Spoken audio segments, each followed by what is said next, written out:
Class 10 সায়েন্সৰ কিতাপখন তোমালোকৰ এতিয়া বৰিং লাগি আছেনে তোমালোকে কেনেকৈ পঢ়িবা যাতে তোমালোকৰ মাৰ্কছটো বহুত ইমপ্ৰুভ হয় যাতে তোমালোকে 90 95 প্লাস স্কোৰ কৰিব পাৰা বা 100 স্কোৰ কৰিব পাৰা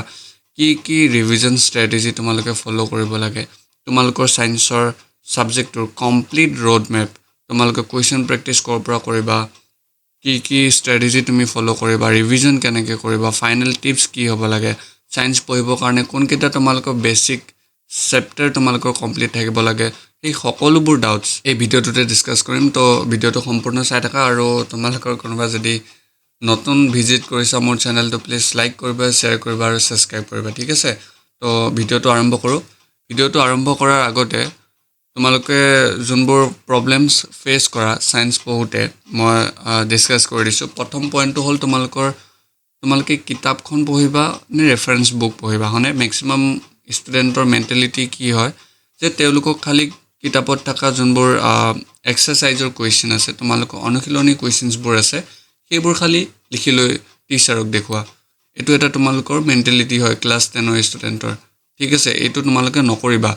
সদায় তোমালোকৰ যোনখন কিতাপ আছে সেইখন কিতাপ কৰিবলৈ ট্ৰাই কৰিবা ৰেফাৰেন্স বুক হল অপচনেল ৰেফাৰেন্স বুক সবৰে কাৰণে নহয় ঠিক আছে যদি ৰেফাৰেন্স বুক ল'ব বিচাৰিছা ইয়াৰ আগৰ ভিডিঅ'টোত মই বনাই দিছো কি কিতাপ তোমালোকে ফলো কৰিব পাৰা তো ভিডিঅ'টো চেক কৰিব পাৰা মই লিংকটো ডেসক্ৰিপচনত দি দিম ঠিক আছে নেক্সট পইণ্টটো হল তোমালোকে টেক্সট বুক পঢ়িবানে তোমালোকৰ যোনখন কিতাপ আছে তোমালোকে এখন পঢ়িবানে হাৰ্ড নম্বৰ কোৱেশ্চনটো হল কোৱেশ্চন প্ৰেক্টিছ তোমালোকে যেহেতু নকৰা তোমালোকৰ পেটাৰ্নবোৰ তোমালোকে গমেই পাইছা তাৰ পিছতো তোমালোকে ম্যাক্সিমামে কোৱেশ্চন প্ৰেক্টিছ নকৰা যাৰ ফলত তোমালোকৰ মাৰ্কছ যদি তোমালোকৰ ফাৰ্স্ট ইউনিট টেষ্ট বৰ্তমান হৈ গৈছে 50 মাৰ্কছৰ ভিতৰত ম্যাক্সিমামে চাগে 30 20 35 সামথিংতে ৰৈ গৈছা তোমালোকে যে এতিয়া মাৰ্কছ তোমালোকে পোৱা নাই হেতু মেইন কাৰণটো তোমালোকে প্ৰথমে জানিব লাগিব হেতু মেইন কাৰণ হল কোৱেশ্চন প্ৰেক্টিছ তোমালোকে কোৱেশ্চন প্ৰেক্টিছ কেনেদৰে কৰিব পাৰা এই ভিডিঅ'তে চাম তাৰ পিছত তোমালোকৰ ৰিভিজন ষ্ট্ৰেটেজি সায়েন্স সাবজেক্টৰ কাৰণে কেনেকুৱা হ'ব লাগে হেতু চাম সায়েন্স ইজি হয় নে টাফ হয় লাষ্টত তোমালোকে নিজেই গম পাবা যদি ইজি হয় কোনকেটা চেপ্টাৰ তোমালোকে ইজি পাব পাৰা যদি হাৰ্ড হয় কোনকেটা চেপ্টাৰ হাৰ্ড হয় তোমালোকে নিজেই কম্পেয়াৰ কৰিবা মই একোৱে নকওঁ ঠিক আছে আৰু এজ এ সিনিয়ৰ তোমালোকৰ দাদা হিচাপে মই তোমালোকক গুটেখিনি পৰামৰ্শ দিম প্লিজ তোমালোকে ফলো কৰিবলৈ ট্ৰাই কৰিবা আৰু এই ভিডিঅ'টো চোৱাৰ পিছত আই গ্যাৰান্টি ইউ তোমালোকৰ আৰু সায়েন্সত প্ৰবলেম নহয় ঠিক আছে তোমালোকে মই যি কম জাস্ট ফলো কৰা ভালদৰে তো মই তোমালোকক কৈছিলো বেসিক ষ্ট্ৰং কৰিব লাগে মানে এতিয়া কোনবোৰ বেসিক চেপ্টাৰছ আছে তোমালোকৰ কেমিষ্ট্ৰিৰ পৰা মানে ৰাসায়নিক বিজ্ঞানৰ পৰা ৰাসায়নিক বিক্ৰিয়া আৰু সমীকৰণ চেপ্টাৰটো বায়োলজিৰ পৰা জীৱবিজ্ঞানৰ পৰা জীৱন প্ৰক্ৰিয়াসমূহ আৰু ফিজিক্স ভৌতিক বিজ্ঞানৰ পৰা তোমালোকৰ পোহৰ প্ৰতিফলন আৰু প্ৰতিসৰণ আৰু বিদ্যুৎ এইকেইটা চেপ্টাৰ যদি তোমালোকৰ ফিজিক্সত এইকেইটা চেপ্টাৰ যেতিয়া তুমি পঢ়িবা বহুত ভালদৰে পঢ়িবা কাৰণ এইকেইটা চেপ্টাৰে তোমালোকক গোটেই ফিজিক্সখন বৰ্ণনা কৰে যদি এটা ৰাসায়নিক সমীকৰণ চেপ্টাৰটো ভালদৰে জানা নেক্সট এসিড ক্ষাৰ আৰু লৱণ তোমালোকে ভালদৰে কৰিব পাৰিবা জীৱন প্ৰক্ৰিয়াসমূহ এই চেপ্টাৰটো যদি তুমি ভালদৰে বুজি পোৱা নেক্সট তোমালোকৰ বংশগতি আৰু ক্ৰমবিকাশ নামৰ চেপ্টাৰটো তোমালোকৰ প্ৰবলেম নহব কাৰণ বংশগতি আৰু ক্ৰমবিকাশ নামৰ চেপ্টাৰটো বহুত ইম্পৰ্টেন্ট হয় যদি তোমালোকে কোনোবাই ক্লাছ 11 12ত সায়েন্স লৈ পঢ়িম বুলি ভাবিছা বায়োলজি লম বুলি ভাবিছা তো তোমালোকৰ কাৰণে এই বায়োলজি চেপ্টাৰছ কেটা বহুত ইম্পৰ্টেন্ট হয় এইকেটাই তোমালোকৰ গুৰিটো ষ্ট্ৰং কৰিব ঠিক আছে থাৰ্ড নম্বৰ চেপ্টাৰটো হল পোহৰ প্ৰতিফলন আৰু প্ৰতিসৰণ one of the most important chapter of class 10 science পোহৰ চেপ্টাৰটো যদি তুমি ইয়াত বুজি নোপোৱা ক্লাছ 11 আৰু ক্লাছ 12 দুইটাতে আছে ক্লাছ 10 তে পোহৰ চেপ্টাৰটো ভালদৰে পঢ়ি যোৱা তো তোমালোকৰ কাৰণে বহুত ইজি হৈ যাব মানে আৰু হল বিদ্যুৎ চেপ্টাৰ হল এইকেটা যোন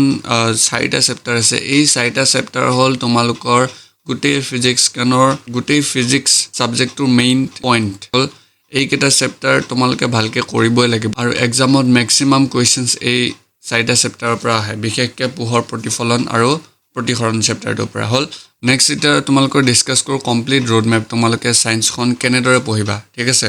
প্ৰথম কথা তোমালোকে ক্লাছ কৰিবা স্কুলত কৰিলা বা টিউচনত কৰিলা বা তোমালোকে যদি ইউটিউবৰ পৰা পঢ়ি আছা তো ইউটিউবৰ এই তিনটা জাগাৰ পৰা স্কুলে তোমালোকে স্কুলতো কৰিব লাগিব টিউচন আৰু ইউটিউবৰ পৰা এটা জাগা ফিক্স কৰা তুমি কৰ পৰা পঢ়িব বিচাৰিছা যদি তুমি টিউচনৰ পৰা বুজি পাইছা টিউচনত কৰা যদি ইউটিউবৰ বহুত কেটা তোমালোকে টিচাৰ্ছ তো জানাই চাগে বহুত এভেইলেবল আছে তো প্ৰথমে তোমালোকে টিচাৰ্ছবোৰৰ ভিডিঅ'ছবোৰ চোৱা ভিডিঅ'ছবোৰ চাই পেলাই কোনজন টিচাৰৰ তোমালোকৰ ভাল লাগিছে ধৰি লওক মোৰ পৰা ভাল লাগিছে তো তুমি মোক ফ'ল' কৰা বা তোমালোক আৰু এজন টিচাৰ ভাল লাগিছে তো সেইজন টিচাৰক তুমি ফ'ল' কৰা চ' তোমালোকে টিচাৰ এজন ফিক্স কৰি লোৱা যে যোনজন টিচাৰৰ পৰা পঢ়িবা তো এটা কথা মনত ৰাখিবা যে যোনজন টিচাৰ তুমি ফ'ল' কৰি আছা ইউটিউবত তো সেইজন টিচাৰৰ কমপ্লিট ভিডিঅ'ছ তোমাৰ এভেইলেবল আছেনে নাই একবাৰ প্ৰথমে চেক কৰি ল'বা ঠিক আছে তাৰপিছত তুমি ফিক্স কৰা তোমাৰ টিচাৰজনক হ'ল নেক্সট টেক্সট বুক তোমালোকে কেনেদৰে পঢ়িবা মেক্সিমাম ক্লাছ 10ৰ বা ক্লাছ 9ৰ মেক্সিমাম ষ্টুডেণ্টেই নাজানে যে টেক্সট বুক কেনেদৰে পঢ়ে নিজৰ কুৱেশ্যনছ কেনেকৈ বনাব তাৰ কাৰণে মই তোমালোকক এক্সাম্পল এটা দি দিছোঁ চোৱা এই পেজটোত তোমালোকৰ নিউট্ৰিশ্যনৰ পেৰাগ্ৰাফ কেইটামান দিয়া আছে হয়নে চোৱা এইটো কেনেদৰে কৰিবা তুমি প্ৰথম পেৰাগ্ৰাফটো পঢ়িলা যে নিউট্ৰিশ্যন কাক বোলে বা পৰিপুষ্টি কাক বোলে তো পেৰাগ্ৰাফটো পঢ়াৰ পিছত তুমি ট্ৰাই কৰা পেৰাগ্ৰাফটো পঢ়াৰ পিছত তুমি এতিয়া ভাবা যে তুমি এক্সামিনাৰ তুমি প্ৰশ্ন কাটিবা এতিয়া যদি তুমি মোক প্ৰশ্ন কাটিলা হয় ছাপ'জ মই এটা ষ্টুডেণ্ট তুমি টিচাৰ এতিয়া যদি তুমি কুৱেশ্যন কাটিলা হয় এই পেৰাগ্ৰাফটোৰ পৰা কেনেকুৱা ধৰণৰ কুৱেশ্যন তুমি কাটিলা হয় এইটো তুমি প্ৰথমে ভাবিবলৈ ট্ৰাই কৰা যেতিয়া তুমি সেই পেৰাগ্ৰাফটোৰ পৰা ভাবিব চাবা যে কেনেকুৱা ধৰণৰ কুৱেশ্যনছ আহিব পাৰে চ' তোমালোকে মেক্সিমাম গমেই পাবা যে কোনটো টাইপৰ কুৱেশ্যনছ তোমালোকে কেনেদৰে পাব পাৰা এক্সামত হ'ল আৰু যিহেতু তোমালোকে গমেই পাইছা MCQ পেটাৰ্ণত আহে এতিয়া কোনটো লাইনৰ পৰা কি দিব তোমালোকেতো নাজানা ছাপ'জ অট'ট্ৰফিক নিউট্ৰিশ্যন আছে স্বপক্ষী পৰিপুষ্টি ছাপ'জ তোমালোকৰ প্ৰথম লাইনটোৰ পৰা MCQ এটা বনে এতিয়া সেই প্ৰথম লাইনটো তোমালোকৰ মনত থাকিব লাগিব মনত থাকিবৰ কাৰণে বুজি পাব লাগিব সেই লাইনটো তো সেইটো কথা কৈছোঁ যে তোমালোকে প্ৰথমে পেৰাগ্ৰাফটো পঢ়াৰ পিছত তোমালোকে নিজে ট্ৰাই কৰা যে কেনেকুৱা ধৰণৰ কুৱেশ্যনছ এক্সামিনাৰে তোমালোকক সুধিব পাৰে তাৰ পিছত তোমালোকে আকৌ পঢ়া টপিকটো বা পেৰাগ্ৰাফটো তাৰপিছত এনেদৰে তোমালোকে ৰিভিজন কৰিব পাৰা হ'ল নেক্সট হ'ল তোমালোকে নোটছ বনাবা নোটছ মেক্সিমাম ষ্টুডেণ্টৰ কি হয় যে আমি স্কুললৈ কৰিলোঁ বা টিউশ্যনে কৰিলোঁ কি হয় টিউশ্যনত বা স্কুলত তো মেক্সিমাম টাইম আমি জাষ্ট কুৱেশ্যন এনচাৰ লিখোঁ টেক্সট বুকত থকা হয়নে নোটছ নিজৰ বনোৱাই নহয় কিন্তু তোমালোকে নিজৰ নোটছ বনোৱাটো বহুত ইম্পৰ্টেণ্ট হ'ল ধৰি লোৱা এটা টপিক আছে ৰামধেনু কেনেদৰে বনে এতিয়া সেই টপিকটোৰ পৰা কেনেকুৱা ধৰণৰ কুৱেশ্যনছ আহিব পাৰে তুমি গম পাবা হয়নে যদি তুমি খালি তোমাৰ বহীত লিখি থৈ দিয়া যে ৰামধেনু কাক বোলে তো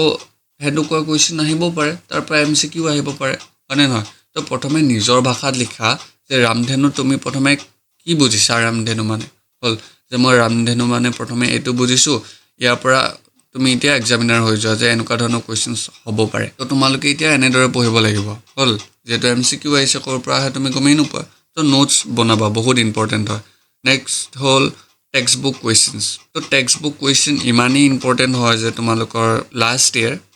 মানে এই বছৰে তোমালোকৰ 25ৰ যদি কুৱেশ্যন পেপাৰখন চোৱা তোমালোকৰ এক্সাৰচাইজৰ মানে অনুশীলনী কুৱেশ্যনৰ যোনকেইটা MCQ 3টা 4টা 5টা ছামথিং দিয়া থাকে ন তাৰ পৰাই MCQ বনিছিল পোহৰ চেপ্টাৰটোৰ পৰা চ' তোমালোকৰ ইনটেক্স কুৱেশ্যন বা পাঠৰ মাজত যে পাঠৰ মাজত যে তোমালোকৰ 2-3টা কুৱেশ্যন থাকে সেনেকুৱা সেইকেইটা কুৱেশ্যনছ আৰু অনুশীলনী কুৱেশ্যনছবোৰ তোমালোকৰ বহুত ইম্পৰ্টেণ্ট হয় তো তোমালোকে ট্ৰাই কৰিবা যে যোনকেইটা কুৱেশ্যনছ কৰিছা ভালদৰে কৰিছা যোনকেইটা কুৱেশ্যনছ বুলি নহয় গোটেই সবা কুৱেশ্যন কৰিবা আৰু ভালদৰে কৰিবা হ'ল আৰু লাষ্ট হ'ল তোমালোকৰ প্ৰিভিয়াছ ইয়েৰ কুৱেশ্যন আৰু কুৱেশ্যন বেংক তোমালোকে যদি নাজানা কোনখন কুৱেশ্যনছ বেংক তোমালোকে ফ'ল' কৰিব পাৰা চ' মই আগৰ ভিডিঅ'টোত বনাই দিছোঁ লিংকটো মই ডিছক্ৰিপশ্যনত দি দিম তোমালোকে চেক কৰিব পাৰা আৰু প্ৰিভিয়াছ ইয়েৰ কুৱেশ্যনৰ কাৰণে কুৱেশ্যন বেংকতে অলৰেডি থাকেই তো প্ৰিভিয়াছ ইয়েৰ কুৱেশ্যন বহুত ইম্পৰ্টেণ্ট হয় চ' তোমালোকৰ কুৱেশ্যন পেটাৰ্ণটোত স্লাইটলি কিবা এটা চেঞ্জ হৈছে হয়নে তো যদি তোমালোকে প্ৰিভিয়াছ ইয়েৰ কুৱেশ্যনবোৰ কৰা তোমালোকে আইডিয়া এটা পাবা যে কোনটো টপিকৰ পৰা কেনেধৰণৰ কুৱেশ্যনছ আহি আছে আৰু তোমালোকে কিতাপত আণ্ডাৰলাইন কৰি যোৱা যে পোহৰ চেপ্টাৰটোৰ পৰা এইটো টপিকৰ পৰা প্ৰতিফলন চেপ্টাৰটো বোলে প্ৰতিফলনৰ সূত্ৰকেইটাৰ পৰা কুৱেশ্যনছ আহি আছে তো কিতাপত আণ্ডাৰলাইন কৰা যে এইটো 2025ত আহিছিল যে 2024ত আহিছিল তোমালোকে কিতাপত দাগ দিয়া যেতিয়া তুমি নেক্সট টাইম ৰিভিজন কৰিব চাবা যেতিয়া নেক্সট টাইম তুমি কিতাপত পঢ়িবা তুমি দেখিয়ে চকু মেলি গম পাবা যে পোহৰ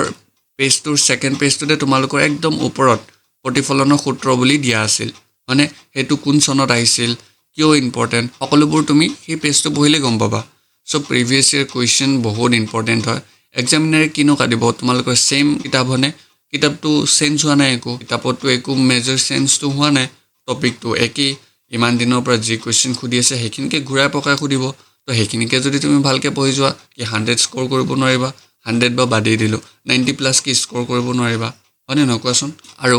নেক্সট তোমালোকৰ লগত মই ডিছকাছ কৰিছোঁ ৰিভিজন ষ্ট্ৰেটেজিলৈ আহোঁ এতিয়া। ৰিভিজন ষ্ট্ৰেটেজি তোমালোকে কেনেদৰে কৰিবা চোৱা, যদি তুমি ইউটিউবত পঢ়ি আছা বা স্কুলত তোমালোকৰ বহুত ধুনীয়াকৈ নোটছ বনাই দিছে বা টিউশ্যনত বহুত ধুনীয়াকৈ নোটছ বনাই দিছে, তেতিয়া নোটছখিনি তোমালোকে কি কৰিবা, আজি ধৰি লোৱা তোমালোকৰ 1 ঘণ্টাৰ ক্লাছ এটা হ'ল, সেই 1 ঘণ্টাৰ ক্লাছটোৰ পৰা তুমি কি বুজিলা 10-20 মিনিটছৰ ৰিভিজন কৰিবলৈ ট্ৰাই কৰা। 10-20 মিনিটছত তুমি কেনেদৰে ৰিকল কৰিব পাৰা সেই গোটেইখিনি বস্তু ট্ৰাই কৰা। নেক্সট ৰিভিজন তুমি চেপ্টাৰৰ পিছত কৰিবা, যেতিয়া তোমালোকৰ চেপ্টাৰটো কমপ্লিট হৈ গ'ল। ডেইলি ৰিভিজনটো কৰি আছা, আজি 1 ঘণ্টা পঢ়ালে আজিখিনি 10-15 মিনিটৰ ৰিভিজন কৰিলা, কালি পঢ়ালে কালিখিনি 10-15 মিনিটছৰ ৰিভিজন কৰিলা, তাৰ পিছৰখিনি 5-10 মিনিটছৰ ৰিভিজন কৰিলা, হ'ল। সেনেকৈ কৰিলে ডেইলি। নেক্সট হ'ল তোমালোকৰ চেপ্টাৰ ৱাইজত তোমালোকে কেনেদৰে কৰিবা, চেপ্টাৰটো কমপ্লিট হ'ল, গোটেই চেপ্টাৰটো 10-15 মিনিটছৰ ৰিভিজন কৰিলা,